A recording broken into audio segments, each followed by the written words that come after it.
Hello, this is Maggie. Today I'm looking at Princess Charlotte, Princess of Cambridge, Charlotte. Um, so she's born May 2nd, and I love that her middle name is Diana. It shows in her chart, Princess Charlotte Diana of Cambridge. Um, so she does have a Cancer ascendant. That's her grandmother right there. But Princess Charlotte was born on May 2nd, 2015, in London, England, St. Mary's Hospital, at 8:34 a.m. It's UK time. So she is very much a Taurus. I'm thinking of her grandmother that has a lot of Taurus energy and a lot of uh, fixed modalities. So already she's taking after her grandmother, and actually both. Now it would be her great grandmother, Queen Elizabeth. Anyway, and her grandmother, Diana. Frequently families show within the chart, so that's what I'm seeing. Anyway, her sun is in Taurus. Her ascendant is Cancer, watery Cancer on a cardinal angle. Um, and her moon is in Libra, and so is her north node, where she's destined to be, and it's in the house of royalty. So she was destined to be royalty. It is in Libra, though. It's in the fifth house of Leo. Um, so she's just a precocious child, a charmer.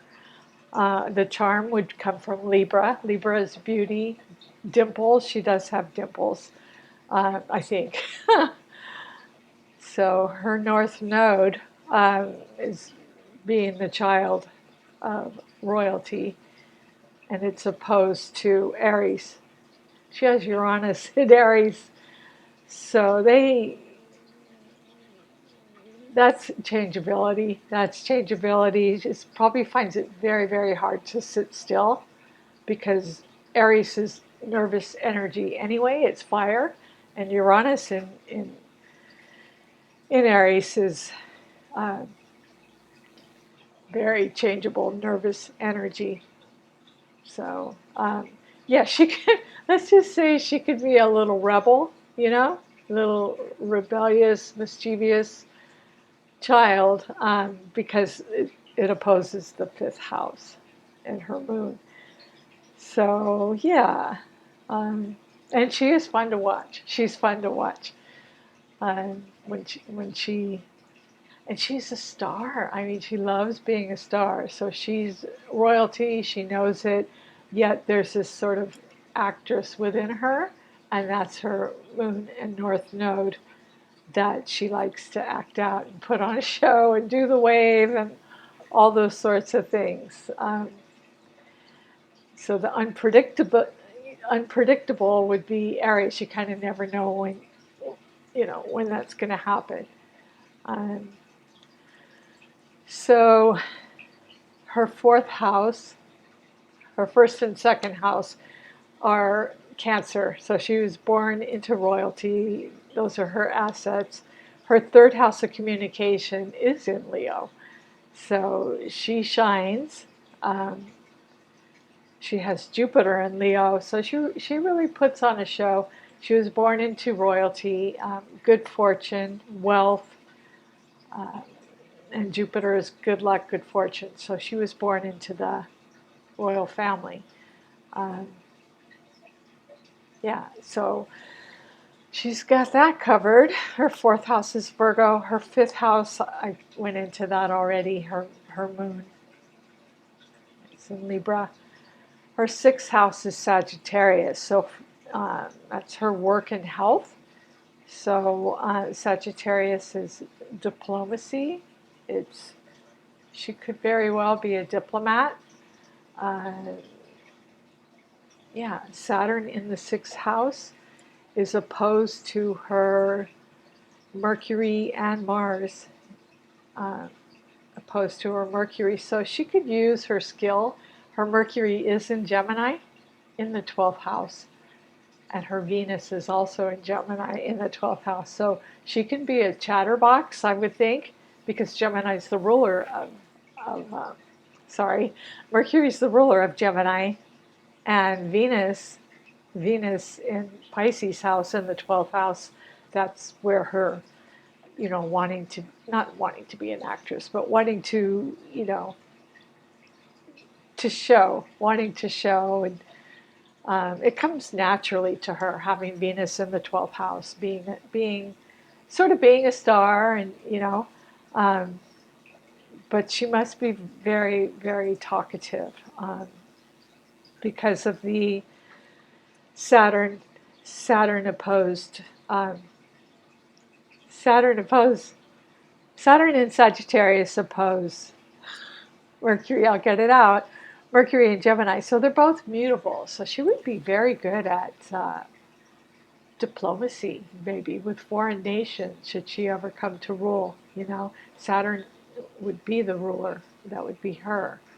And she would be skilled at that because she is a Libra moon, and they, keep the balance, and they're very poised and reserved and skilled at diplomacy. So she would be excel in that, uh, along with her rule again is Pluto in Capricorn. She would rule with a very, very, I was going to say iron hand, but she is very fixed. Pluto is in Capricorn. It's been transiting Capricorn in the 7th house of relationships. So she is one powerful personality and one powerful partner. It is trying, it is, it looks like it's sextiling the 3rd house. But Pluto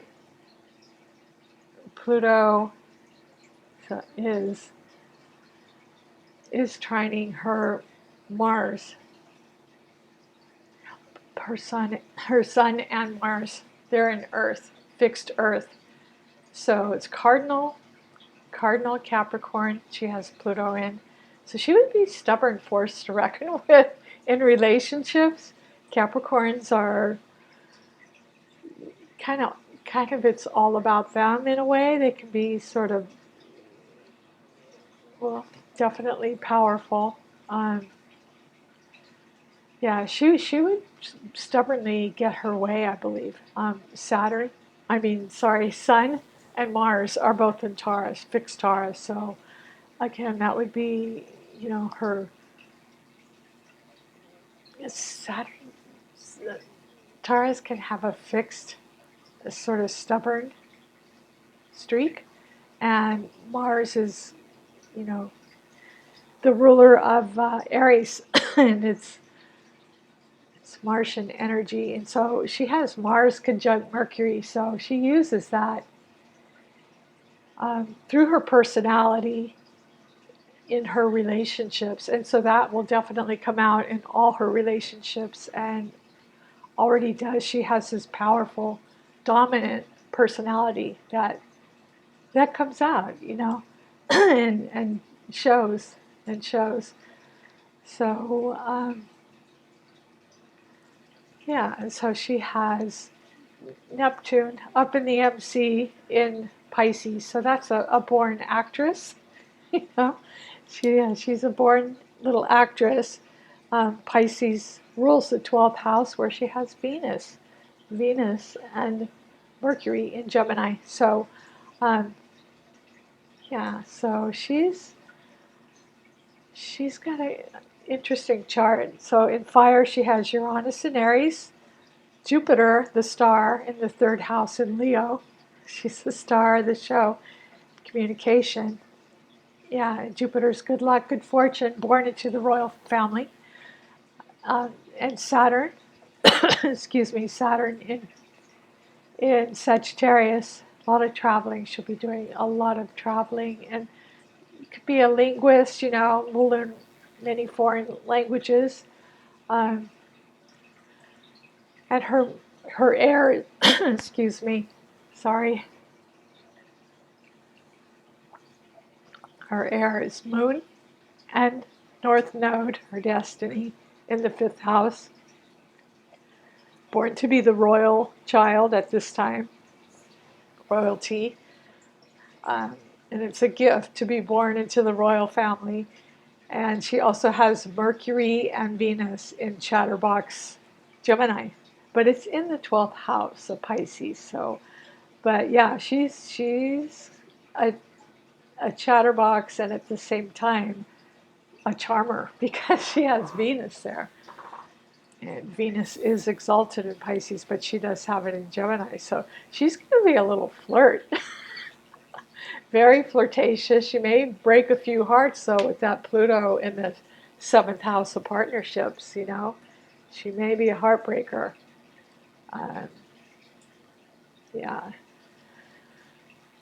Because Pluto in Capricorn wants what it wants when it wants it. So, yeah, she's going to be very, very strong-willed. She'll know what she wants and make that very abundantly clear. Um, so her Earth is Pluto in the partnership house, Libra's house, 7th house, and Neptune and the MC, midheaven. Neptune and the MC are her water, her ascendant, Cancer. Very, very sensitive. She picks up on everything. Very, very sensitive, nurturing. It's probably very, very nurturing, emotional. Um, yeah, and intuitive. Intuitive. So, um, those are great skills, you know? Those are great skills to have. She has a lot of skills that she can use in her role, whatever it is she does, you know. She can use her intuition. She could use, she's definitely going to be hard-headed. So I was going to say she could use her hard-headedness, which would be Pluto and Capricorn in the 7th house, and you know, her Taurus, fixed Taurus, that could be stubborn. And also her Jupiter in the 3rd house of communication is in fixed Leo. So when she puts, little Charlotte puts her foot down, she means it. I don't know if she's been known to stomp her foot, but yeah, that would be her. So that's her water, her ascendant Cancer, and her Neptune and the MC in Pisces. So that's in the 10th house. So that gives her,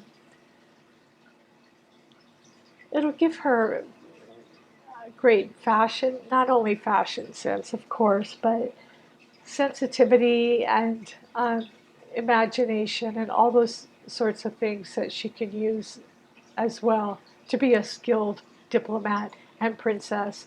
And already she's charming everyone.